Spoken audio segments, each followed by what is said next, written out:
Na Zdodah so lansko jesen pričeli z gradnjo novega večnamenskega doma. V pritličju stavbe bo dvorana za 120 ljudi, manjša sejna soba, čajna kuhinja, sanitarije in prostori župnijskega urada. V prvo nadstropje pa se bo iz doma Bena Zupančiča preselil dvooddelčni vrtec. Na Zdolah je sicer že obstajata dva oddelka vrtca, ki pa sta v nekih, starejših ali pa zelo starih prostorih, manj primerna in seveda neskladna s sodobnimi standardi.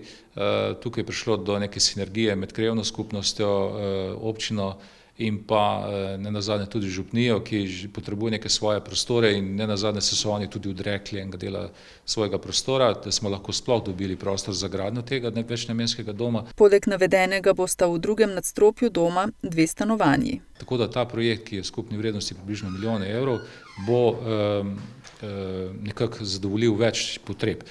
Celoten projekt pa naj bi bil končan nekje do konca letošnjega leta. Izgradnjo doma bo v višini 500 tisoč evrov sofinancirala država, in sicer po 23. členu zakona o financiranju občin.